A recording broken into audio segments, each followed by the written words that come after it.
May isa pang magdaragdag ng sakit ng ulo sa mga makakalaban ng Warriors. Isang elite 3-pointer susunod sa yapak ni Curry at LeBron James nag-react sa milestone ni Stephen Curry. Tahimik na nakapahinga sa kandungan si Taran Armstrong mula sa isang upuan sa gilid ng Warriors. Ang tanging bahagi ng kanyang katawan na gumagalaw ay ang kanyang mga mata, nakatutok sa bawat desisyon ni Steph Curry sa kanyang kilalang pre-game workout. Napakabilis ng galaw ni Curry, bawat kilos niya ay makabago at bawat hakbang ay may layunin. Ang kanyang paggalaw sa isang paa ay kasing halaga ng kanyang mga shot mula sa kalahating court na patuloy na namamangha sa mga fans na maagang dumarating upang panoorin siya. Mga isang oras bago magsimula ang laban ng Warriors laban sa Detroit Pistons sa Chase Center noong Marso 8, isang laban na natapos sa panalong nakasuot si Armstrong ng jersey ng Golden State at warm-up gear sa unang pagkakataon matapos ang ilang linggong nagbago ng kanyang buhay. Ang panonood sa pregame routine ni Curry ay hindi basta-basta desisyon sa sandaling iyon. Naka-schedule ang mga oras ng pregame ng mga players upang mapanatili ang maayos na daloy ng lahat. Nang makita ang pangalan ni Steph, alam na ni Armstrong kung ano ang gagawin niya kapag pumasok na si Curry sa court. Umupo at matuto mula sa isang dakilang player. "Oh, sabik akong matuto," sabi ni Armstrong sa NBC Sports Bay Area ng araw na yon sa locker room.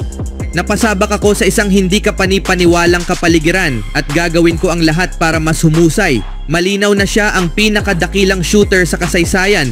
Sa personal, sinusubukan kong maging mahusay at makita kung paano siya maglaro. At bilang isang fan, ang masaksihan ito ay talagang espesyal. Hinding-hindi ako magiging ganap. Palaging may matututunan mula sa kahit sino, lalo na mula sa isang tulad niya. May 1,000 bagay kang maaaring matutunan."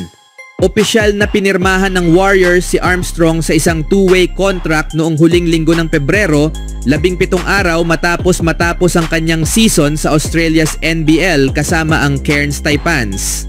Gayunpaman, hindi siya nakapaglaro agad para sa Santa Cruz Warriors, ang G-League affiliate ng Golden State, hanggang Marso 7. Matapos maging opisyal ang kontrata, hindi agad nakasali si Armstrong sa anumang aktibidad sa basketball kasama ang Golden State o Santa Cruz dahil sa kanyang work visa. Siya ay lumaki sa Burnie, Australia at ang kauna-unahang basketballistang mula sa Tasmania na nakapirma ng anumang uri ng kontrata sa NBA. Nasa Australia pa siya nang magkasundo ang Warriors at ang kanyang ahente si Daniel Moldovan sa kontrata.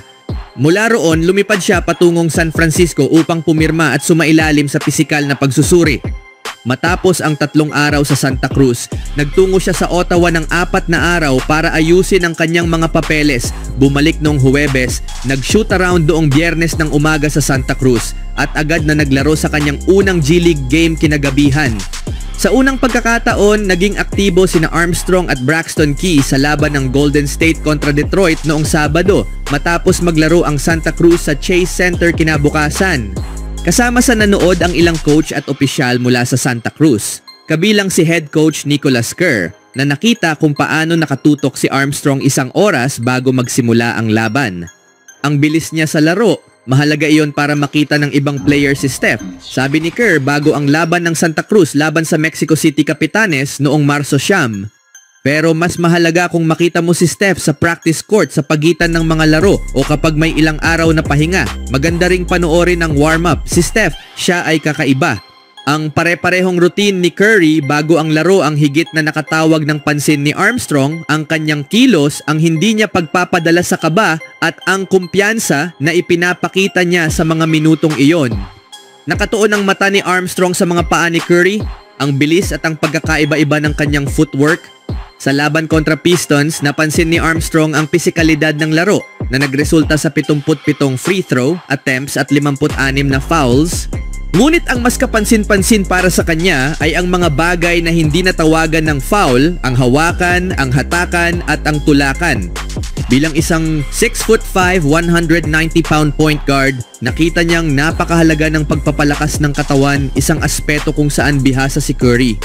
Ilang oras matapos ang laban, tinalo ng Santa Cruz Warriors ang Capitanes sa harap ng mga players at coach ng Golden State kabilang si Steve Kerr. Sa loob ng 23 minutong paglalaro mula sa bench, nagtala si Armstrong ng 10 puntos sa 4 na sa 6 na shooting, kabilang ang 2 3, 6 na rebound at 4 na assist. Isang minuto pa lang sa kanyang unang stint, tinalo niya ang bantay niya sa dribble at nagbigay ng no-look pass sa kanang corner. Ang kanyang panlilin lang kay Juan Toscano Anderson gamit ang kanyang mata ay nagbigay ng pagkakataon kay Blake Hinson na umatake papunta sa basket kung saan siya ay na-foul.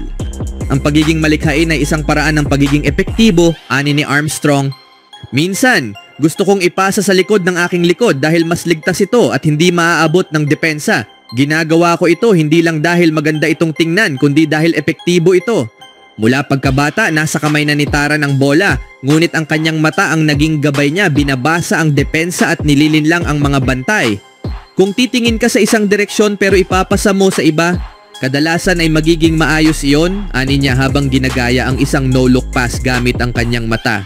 Kailangan mo lang tiyakin na kaya mong gawin ang pass. Sa kanyang laban sa Santa Cruz, gumawa si Armstrong ng 3 sunod-sunod na matitinding plays, isang tres mula sa kaliwang wing, isang mahirap na tip-in at isang no-look pass kay Alex Gil Fernandez. Matapos ang laro, sinabi ni Coach Kerr na kitang-kita kung gaano katalino si Armstrong sa laro, alam niyang maglaro, may magandang kontrol siya sa bilis ng laro at matapang siya. Hindi lang sa opensa ipinakita ni Armstrong ang kanyang tapang kundi pati sa depensa. Sa isang play, hinarangan niya si Toscano Anderson sa post, hinigpitan ang depensa at napilitang magmintis ito sa fade-away jumper. Mahusay siya sa depensa, ani ni Kerr. Palaban siya, mas pisikal kaysa sa inaakala ng iba. Gusto mo ng mga gwardya na matitibay. Kung hindi sila matibay, mahihirapan kayo sa depensa.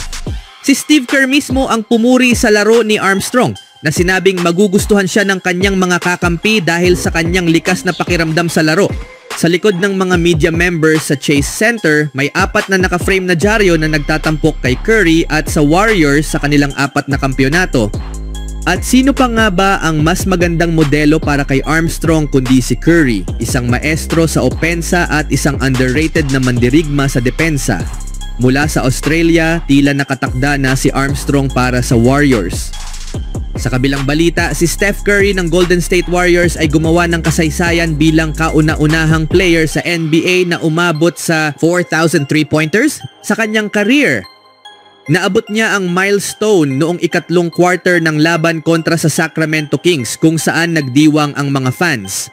Ang sumunod na pinakamataas sa listahan ay si James Harden na may 3,127 3-pointers. Matapos ang laro, nagbigay ng mensahe ang matagal ng karibal ni Stephen Curry na si LeBron James upang batiin siya sa kanyang bagong record. 4K from Trey is crazy! Congrats my brother, that's Stephen Curry 30, sabi ni James. Kailangan lamang ni Steph ng 2 3-pointers upang maabot ang milestone. Ang una ay nagawa niya sa first quarter mula sa isang transition play matapos ang isang mahusay na pasa ni Jonathan Kuminga. Ang pangalawa naman ay sa ikatlong quarter. Para kay Curry, naging kakaiba ang araw dahil dito. Bukod sa milestone, mas mahalaga kay Curry ang tagumpay ng Warriors na may 13-2 record mula nang makuha si Jimmy Butler sa isang trade. Ano ang masasabi niyo mga kaibigan?